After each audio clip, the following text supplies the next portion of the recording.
नमस्कार दोस्तों और जय हिंद। आप सभी को स्वागत है in my channel 1971 war book series. तो दोस्तों, रिगार्डिंग एयर कॉमोडोर केसी कुरुविला वीर चक्र, आपने दो वीडियोस ऑलरेडी देख चुके होंगे जहां पे उन्होंने बताया कि वो कैसे इंडियन एयरफोर्स में एक फाइटर पायलट बने और उसके साथ how he took part in the actions in the 1971 war on the Western Front against Pakistan, and eventually how he became a prisoner of war in Pakistan, being captured by Pakistani forces after he was shot down. In the third part of this video regarding Air Commodore KC Kuruvilla, आज हम बात करेंगे about how he tried to escape from Pakistan, but eventually he came back to India, and how the rest of his career in the Indian Air Force progressed from his rank as a flying officer to the rank of an Air Commodore. So let's welcome Air Commodore KC Kuruvilla to speak about the rest of his experiences today. Anyway, so that same evening, Mani Koila brought everybody together. Actually, it was Jaffa's thing. And the instigation was Parulkar, who was always very keen to escape. Yeah, so we all realized, but in that meeting, it was decided that we will conduct an escape. It's our right to escape. And the decision was taken, only bachelors will attempt it, not the married lot. And we will dig a hole or whatever it is. So we made an assessment. The room in which we were, that was the safest place to dig a hole. And to cut a long story short, in 40 days we dug a hole, we disposed all the waste in the flush, style flush, and poured water over it. Bricks, we kept it back and stuffed it with paper and other thing and covered it with a blanket. Every day somebody used to come, one Laskar will come and sweep the place, but he never found out. And on 14th of August, the breakout took place. 3 of our chaps got up. And Lieutenant Parulkar, Grewal, and I think somebody else, I don't remember. Harish Singh Ji. Okay. Harish Singh Ji. They got, of course, the next morning, first thing in the morning only they were caught, but we didn't know all that. We were all bundled up and stripped naked. Everything was taken away from us. And we were back to normal, harsh treatment. Then second day, everything was given back to us. And we were put into a transport, handcuffed and all. We were taken to Lyallport, maximum security prison. And we remained there for the next 4 months. August till December, we were there. So another question, sir. Could you speak a bit briefly about your interview with General Chuck Yeager? Well, Chuck Yeager, it was very apparent from the way he introduced. I also have a Western upbringing in the sense that La Martinière was a French school. So some amount of influence of the foreigners comes to and I could understand from him that he was angling to know. So he asked me direct questions. So how was the kick in the pants? And I realized later, not immediately, he was actually trying to find out how the 0-0 ejection is working. All of us ejected at low level. And the Russian seats are all mechanical. They have no technology. There's 150 mechanical, they are mechanical engineering geniuses, the Russians. So they have 150 mechanical movements and the whole system works. It's a huge bloody seat, 150 kilograms. With the pilot in it, it easily weighs close to 250 kilos. And yet it functions 0-0.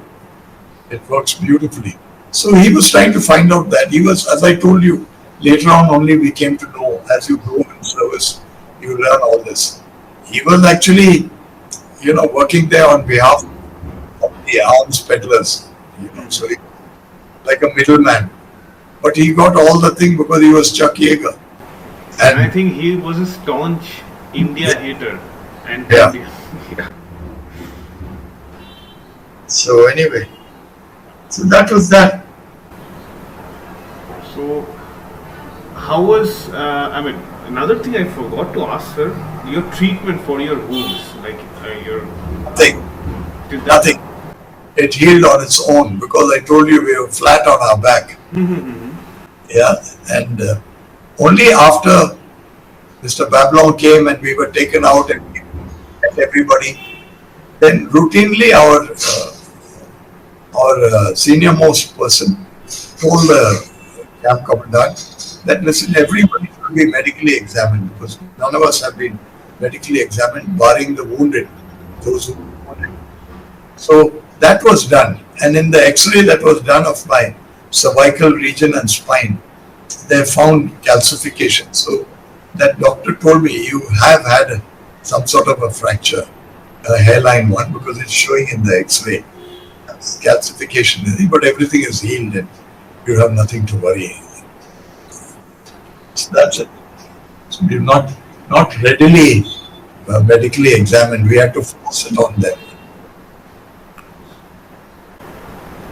answer freedom, like how and in which circumstances were you actually released? I think it was in 1972 December, right, sir? Yeah, that's right. So it was in Lyalpur. As I was a junior most, one day I was called by the team leader, and he said the colonel of this maximum security prison asked us to make a helipad. So I was called, and I was being the junior most, and I was told that you take 6 army jawans from Indian camp. We had 612. We didn't know initially till we met them. We had 612 army prisoners of war, Indian army, with 2 officers. 610 men and 2 officers. So I went into that section and I met them, and they were also told. So 6 men were given to me, and we collected implements and all, and I made a helipad after 6 days. We made a helipad for them. I erected a pole with flying, something to show the wind direction, and some cloth, and they were quite happy about it.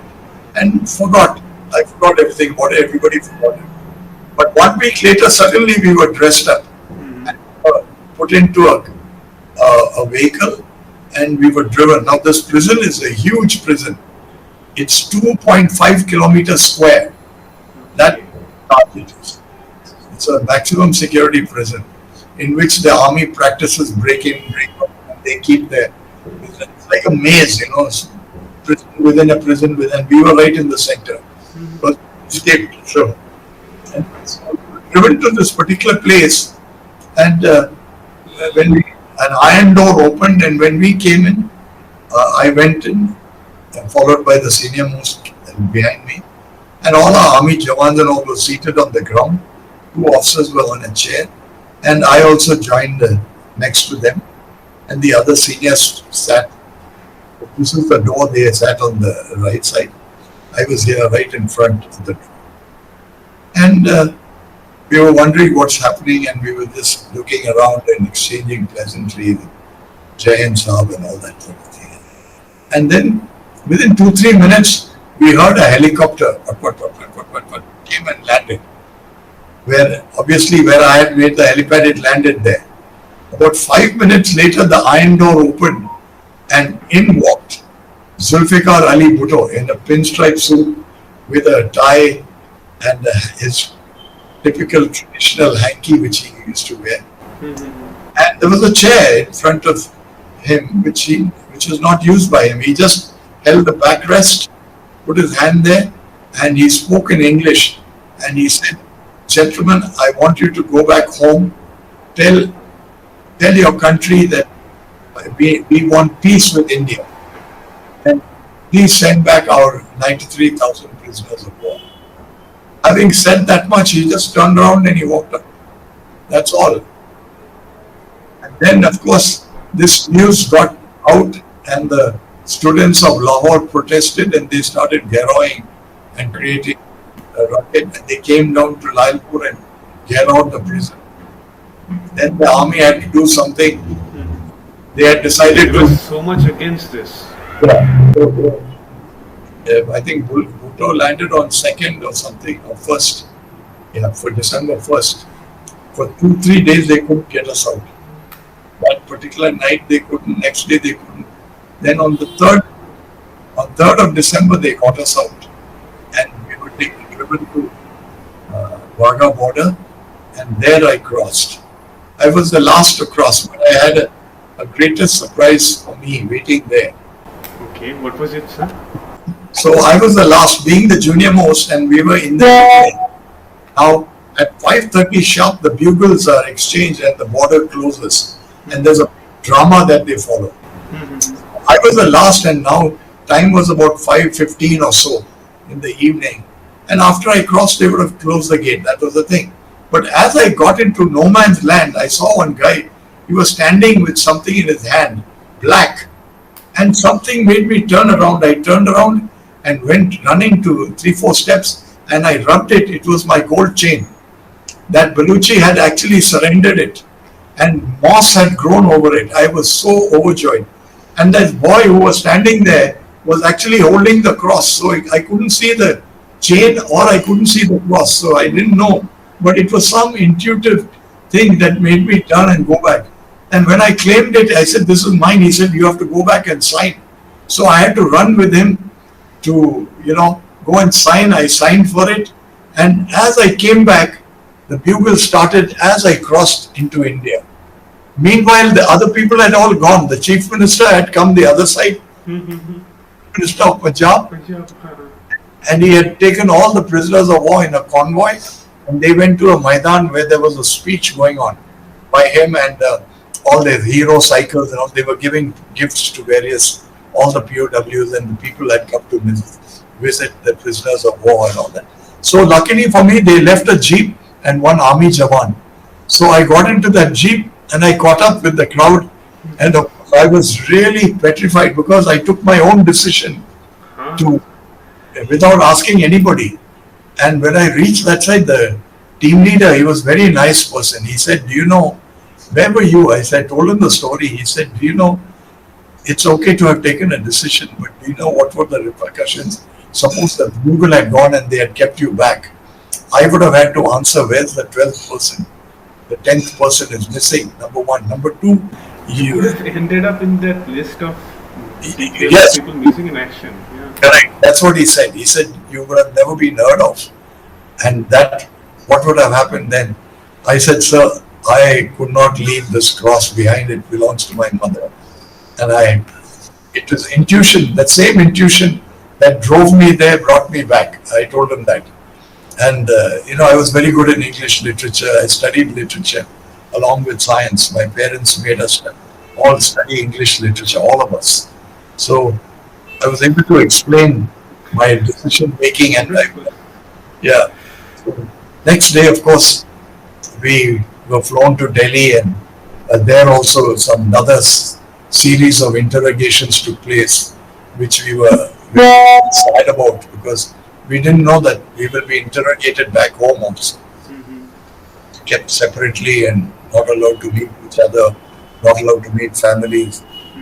5 days that happened also in India. So that also was a matter of discussion, subsequently. So anyway, that's how the exchange took place, and finally we came back and be happy that I come back to motherland after 1 year of being in a captivity. So another thing, sir, did you after all of this was over and you were called back by the Air Force, did you directly join because you had an injury, sir? Yeah. So, you asked a very nice question. I have to tell you this. When you're young, you don't want to show your injuries to anybody. And you don't want your colleagues to know that you were injured. Okay. So eventually it came out that I had a fracture. But that's okay. It is a past tense. And when we came to India, we were medically examined. And nothing was seen wrong with me. And I'm the only pilot and person among the whole lot who was posted back to my original unit. So I was posted back to 222 Squadron, and that was really a good welcome and homecoming because all the men used to like me a lot. I used to play games with them, and I was always involved in their activities and helping them in any way I could. So they were the first people, and they told the commanding officer, "We don't want anybody, sir. We want to hold a little rum punch for Flying Officer Kuruvilla." I was still a flying officer, and they had a little lunch and they welcomed me. I had to give them a talk and tell them what happened and all the rest of it. And then, of course, I joined the officers, and within a week I started flying, and I was back in the action. Back with Sukhoi 7, sir. Back with Sukhoi 7 flying without a thing. Only thing is I missed a lot of things, and when you don't fly for a long time, only 3 months I was gone. So it was nothing new, but it took a while to get back and understand you're back. Not the getting into the cockpit and flying was not the problem at all, but getting into it and understanding that you're back in the game, and now this could be repeated again. That was a stark reminder that I am really back alive and in a fighting squadron and back into the Indian Air Force and back into the game and back as an officer. All of that, went through my mind. Yeah, it was very nice. And in January 1973, I think you were awarded the Veer Chakra. Yeah, that's right. That was for gallantry on the 4th and 5th of December, I guess. Yeah, for the mission. Those were maybe mentioned, but yeah, I think all the films were released to the Illustrated Weekly, and also my films were released. So it was already in the public domain. So I can talk about it and make my claims even today. That, when you're young, you don't know all this.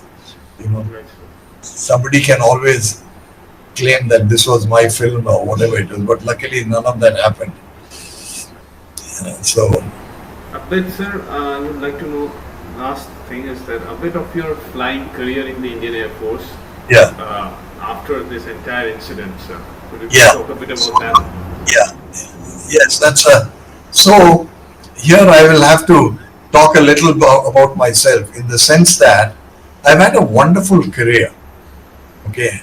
I was after being a POW and coming back, I was the youngest instructor.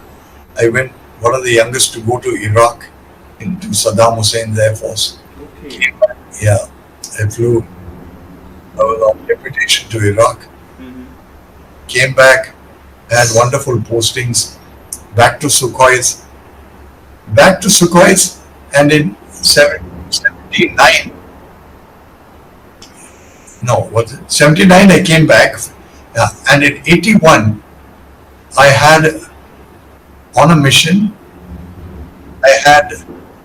we were practicing penetration of Delhi defenses. And and that is done in December when the fog of Delhi is terrible. So the Jaguars and we were striking. So the Jaguars had gone ahead of us. They had the latest moving map display and all that, but they missed the target. And I was in the next formation for us, and I was leading as a squad leader. This was an exercise, sir? Yeah, it was an exercise. Okay. Yeah, and the strike was on 503 SU. Signals unit inside Delhi, which is covering. It's a radar unit that covers Delhi area. So it became a prestige issue and squadron issue and all that. And so I got down really low. I could see everything. But when I was accelerating and I gave the call for accelerating for the attack, that's the time my aircraft started wobbling and started turning to the left again. An involuntary turn, and then I found the aircraft rolling into the ground. So I applied full right rudder and brought the stick fully back. And the aircraft, because it had a large rudder, slowly I was gaining height. I was very lucky, and I passed Palam airfield, and then all of a sudden the hydraulics failed, and I started getting tremors, and I was stuck in the inverted position. So I ejected. I couldn't get any longer. Another 900 meters height, and I ejected in the inverted position. And of course, this time I actually damaged my shoulder and I had a fracture of the right ankle again. Same ankle fracture. So it was 2 ejections in one career. Yeah. So 2 ejections, 1 month of hospitalization. I was back in the cockpit, cleared. Within 1 year, I ejected again on a difficult mission. This time it was air combat with the Directorate of Air Staff Inspection. They come on 0 warning inspections. So during air combat, my aircraft, one of the couplings, fuel couplings failed. And all the fuel got vented to the atmosphere. And it looked like a fire. So my number 2, oh, sorry, you're on fire. I said, no, I don't have any indication of fire. I switched off. I said, throttle back, combat, stop, combat, stop. And then I put the most economical engine power and started heading for base. Okay. And just before the base, I thought I'll do a forced landing. But before the base, the engine failed because fuel, out of fuel. And then I realized that there was no height. So again, this time I put on bank to the left and I ejected for the 3rd time. It was regarding moving to the left, I guess. Yeah. All that very strange, really. So I ejected. This time again I had injuries, but instead of putting me back into the cockpit, the chief said, this guy is a daring fellow, he's always going, doing things like this. Let's give him a break. So they posted me to the College of Air Warfare. Okay. So I went as a staff member in the Directorate of Joint Warfare. But after I finished that tenure, this is what is important. The doctors said he should be grounded or his stream should be changed, because after 3 ejections, there's nobody who has survived. They'll all get paralyzed or something. And he's lucky. He's a very fit pilot, but he's lucky that he has survived 3. Next time, he may not be that lucky, so he should be sent to transport or helicopters or put into ground duty job. I refused. I told the chief called me and he said, what do you think about getting back into the cockpit? I said, that's the only place I want to be. He said, but the doctors are of the advice that you should be grounded or sent to some other stream. What do you feel? I said, no, sir. You put me through all the tests. I am medically fit. And a doctor's concern is only about being medically fit. He can't comment on my character, on my courage or anything else. That is within me. What is within me and can be seen by him are only my injuries and the decision, fit fighter or not. So let them. So they put me through all kinds of tests, through the controller, through vibrators. There were some new machines in India those days from Germany that will, vibrate in 3 different directions. So your bottom is in one direction and your chest is moving in the other direction, and the toes was in the direction. And they did all that, and then they drew blood and all that. Nothing. 3 times they did it with me. They are supposed to do 10 minutes. They did 30 minutes. After 30 minutes, Get you out, I guess. no, they were trying their best to find out something. I didn't realize that. I thought if I act funny with them, they may ground me, or if I act difficult, they will find some way of grounding me. So I agreed, but they could not put me down medically, because after all, what you find is finding. This is all recorded.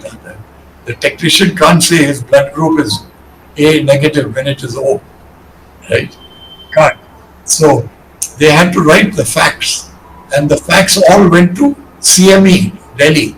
That is the killer establishment. IAM, Institute of Aerospace Medicine in Bangalore, sent me and all my reports to CME. That is the medical board that decides everybody's fate, including civil pilots and all. Everybody goes through CME. There, CME, I was interviewed by the Air Marshal, the Director of Medical Services.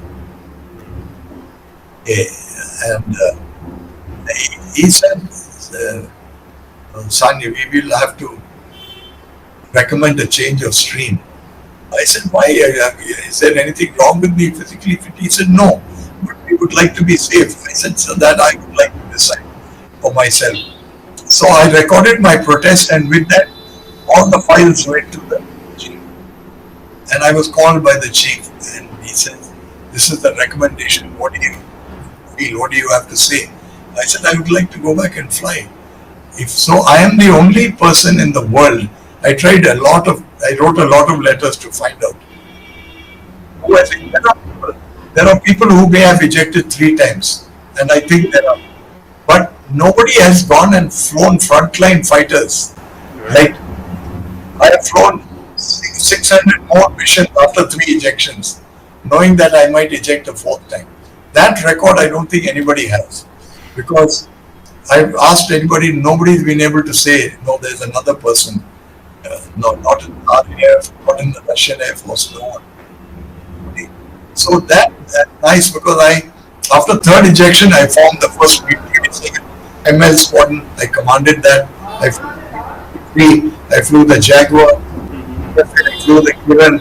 So I've done a lot of flying after 3 ejections. So I think that's it. That's the Total record. hours of flying, sir, of yours? 3,000 plus. 3,000 plus.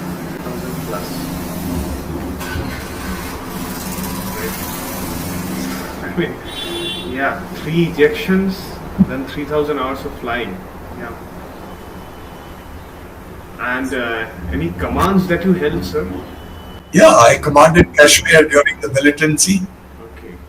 I commanded 9th Squadron. I told you I formed the first B-27 ML Squadron. ML is our own, got from Russia, brand new aircraft, knocked down, assembled by HL, and I formed the first squadron, the 9th Squadron. Then from there I came to Bangalore to work with Dr. Abdul Kalam on the Jaguar. That was the modification of the Jaguar, Anglo-French Jaguar, with weapon aiming and other computers, okay, software upgradation. From there I went and commanded Kashmir Air Base. Both I posted to Avantipur, but I was commanding Srinagar for a while, because the Air Commodore there was not present for whatever reason. And from there I was sent to Iran, went to the Indian Embassy, I was posted to Iran as the Defense Attaché of India. From there I came back, I came to Jodhpur. My first year, Jodhpur was the best base, declared it best base of the Southwestern Air Command. And in the next year, my base assisted in the Indian nuclear test in 1998. So I met Prime Minister Vajpayee one-on-one, and I met all the ministers. Jaswant Singh, George Fernandez, and Misha Mani, who was the Home Minister. All of them came to the base. I talked with them. None of them directly told me that the nuclear test is happening, but I caught on. Because Prime Minister Vajpayee mentioned, he said, you have a very responsible job. And the way he spoke later and the way he said things, I realized that something is going to happen. And the only thing that can happen is a nuclear test. So I actually did something bold. I sent my wife away, and she didn't know why I had sent her away. Because I didn't want to stay in my house. When I knew this, and it's a top secret matter, it's better to be inside the base and doing full-time work all the time. No distraction, no going anywhere. In case something happens, you never know. It's just wisdom, or innate wisdom, or just a sense of self-preservation. I wanted to be inside and sent my wife back and told her to go and see the girls. Kept her away for a long time till finally finished exploring 6 weapons. So I have a unique career actually. Not many people have done so many things. Iraq, Iran, command of a squadron, command of Kashmir base during militants, being in a reputed college of air warfare, forming a new squadron for the Indian Airforce on a different type, swing wing, MiG-27, firing standoff weapons, new weapons for the Indian Airforce. You know, optical laser guided weapons, electro-optical weapons, laser guided weapons. So it was nice. It was very nice, challenging. And then, of course, after the nuclear test, I was posted to the Air Force Academy, and I was expected to get my rank as Air Vice Marshal. But the BJP government, they increased the retirement age by 2 years. I am first in my batch, so most of us from my batch, we all went home without getting. We superannuated because no vacancy. We have a rule that if the chair is vacant, you have to compete for that chair. Our competition was 17-1. Bureaucrats, the chair will remain vacant till the senior chap comes and sits there.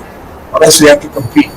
So that competition ratio, I was positioned to take over the academy, but the person there, Air Vice Marshal Sisodia, he continued for another 2 years extension and then retired. So in that, since there was no chair available and no vacancy, I had to go along with the others. Same, I'm the senior most.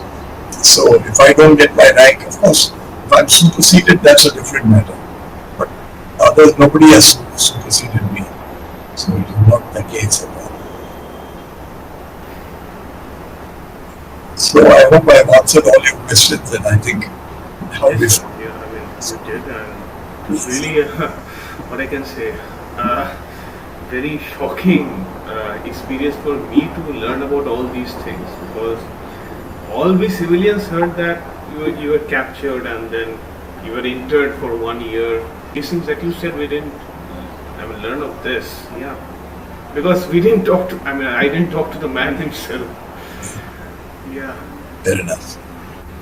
And these things regarding the Air Force, yeah, we don't know. I think that this entire thing gets out to the public for people to know how things worked and how things happened there at that time. Absolutely. It was really nice talking to you, sir. Really, really a pleasure and an honor, sir. Thank you. Thank you for whatever you have done. Thank My you, pleasure. sir. I certainly think it's been worth the effort. Seeing people like you doing such things, I would say it was worth being a POW and giving my life, whatever else I did. And thank you for the appreciation. Really, sir, it's an honor. I mean, hearing all of that, I was wondering, like, it's not easy to come out from there. You would need years of therapy to get over that trauma, I guess. Yeah. Yeah. I mean, people just walked out of it. Needs a lot of strength, mental strength. Thankfully, yes. Thank you for being here, sir. You take care. All the best. Yes, sir. Thank you, sir. Welcome, most welcome. I hope you have liked the entire podcast series videos regarding Air Commodore KC Kuruvilla, जहां पे उन्होंने अपने सारे के सारे experiences in the Indian Air Force during his service time, during the operations against Pakistan के बारे में बात किए हैं. I sincerely thank him for his experiences that he talked about, and I hope you have all enjoyed his talk listening to him. And please like and subscribe to my channel if you like more podcast videos like this on military history. Thank you so much for watching and listening.